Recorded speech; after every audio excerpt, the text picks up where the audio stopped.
Scene 4B, take 3. It would appear that the recent decision by Warner Brothers to scrap the release of its near-completed Batgirl movie was motivated entirely by boring old tax reasons. But what if there was something far more sinister at play? Such as the setup for Immortality, the latest mystery thriller from the makers of Her Story and Telling Lies, which had me scouring through an archive of FMV footage from 3 unreleased films in an attempt to discover exactly why they never saw the light of day.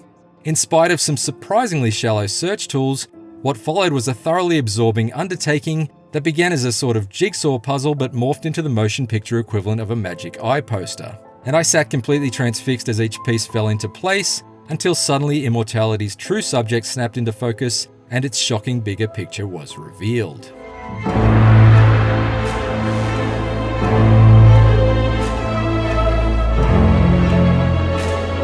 Connecting the 3 unreleased films is Marissa Marcel, played by Manon Gage. Marissa is a model-turned-actress who starred in each of the doomed productions and subsequently never worked again. She's introduced in the opening clip of Immortality by way of a 1969 guest spot on a Johnny Carson-style talk show. And you'd never acted before? Not on the screen. I had done modeling and I liked theater. But from there, her ill-fated career is experienced as a jumble of out-of-sequence on-set takes, table reads, rehearsals, and 8mm home movies that span a 30-year period of time. Gage gives an absolutely electric performance in the main role, and I couldn't take my eyes off her. We will see if the camera loves you. Which is just as well, since I had to scrutinise close to 200 clips of her by the time Immortality's roughly 9-hour story had reached its end.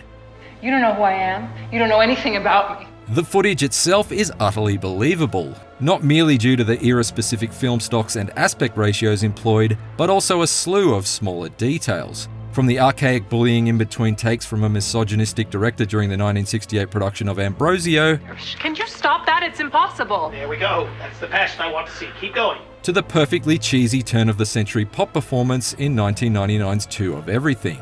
You and me got two of everything. There's a rawness throughout that enhances this sense of authenticity even further, with actors struggling not to giggle at a naked cadaver during a dramatic scene in a morgue, Settle down. and stagehands stepping in to rig primitive special effects. Drop!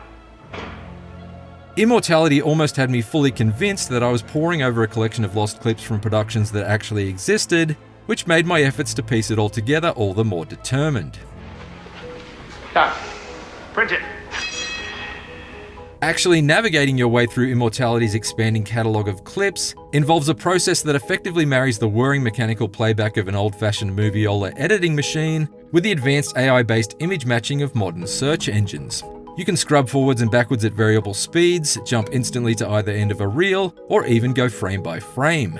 Such fine control over playback is paramount, since unearthing new clips demands that you hit pause and click on a face or prop in order to instantly jump to a matching instance in another piece of footage. I quickly found myself tumbling down rabbit holes and teleporting between time periods as I gradually reconstructed the plots of all three films and, more importantly, got a deeper insight into the relationships between the main players through candid moments that played out after the director yelled "cut." Cut! This setup may sound reasonably straightforward for a non-linear story, but there's actually substantially more going on in Immortality than initially meets the eye. I'm going to avoid showing anything specific here, but needless to say there are subtle clues that point to more malevolent forces at play from very early on. Unsettling anomalies that appear while scrubbing through specific clips trigger alternate sequences featuring a mysterious provocateur known only as the One, played by Carlotta Moline. The whole planet was screaming. Moline is absolutely spellbinding in the role, and her increasingly ominous influence on your ongoing search paves the way for a series of chilling revelations and alarmingly eerie imagery that give the term behind the scenes a disturbing new meaning.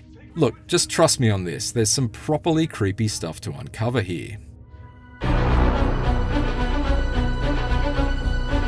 Being able to crisscross back and forth between footage by simply clicking on objects or faces may well be a more streamlined setup than the typed search terms of Her Story and Telling Lies, but it can also be somewhat haphazard. Occasionally I would click on an object in the foreground, only for Immortality to interpret that as me selecting the window behind it, and thus match cutting it to some random window in another clip. It was similarly disappointing whenever the cursor would change to indicate that a certain person's face was searchable, only for it to just bounce me back into the sequence I was already in. The image-based search function also means that Immortality feels oversimplified as far as the actual investigation side of things is concerned, and I got the overall impression that the majority of my discoveries came as a result of dumb luck, as opposed to being the direct result of any real deduction. There were certainly a handful of memorable occasions when I felt rewarded for being eagle-eyed, freezing a frame in the split second a character off-screen was revealed in a reflection, for example, but more often than not I just continually clicked on the same faces and objects until I'd exhausted the number of new matches they uncovered, before moving on to the next. It's a method that can seem annoyingly approximate at times, like when I clicked on a very distinctive smiley face pendant and it matched it with an entirely different piece of jewelry. And that regular randomness makes the process feel a bit like ignoring a proper Google search in favor of spamming the I'm feeling lucky button instead. That said, even though I rarely felt like I arrived at them under my own volition, Immortality's major story revelations never failed to startle me. The complex narrative is masterfully crafted, looping around and layering on top of itself, and continually recontextualizing events via a drip feed of new details. In fact, so shocking was the moment that it all fell into place and the truth became fully apparent, that had I been live streaming my playthrough, the picture-in-picture shot of my face would have been thrown into a dolly zoom like I was the leading man in a Hitchcock movie. Yeah. Now you know who I am. You still like it?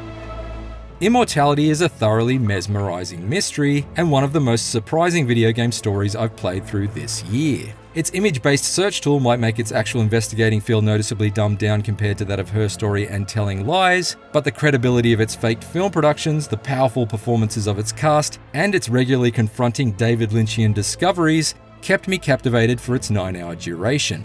Immortality might not live forever in my mind, but it's likely to linger there for quite a while yet. For more IGN reviews, check out our verdicts on Destroy All Humans 2 Reprobed and Saints Row, and for everything else, stick with IGN. And I'm here only to say that I pay for the bar for the next hour. It is rare that I'm this generous.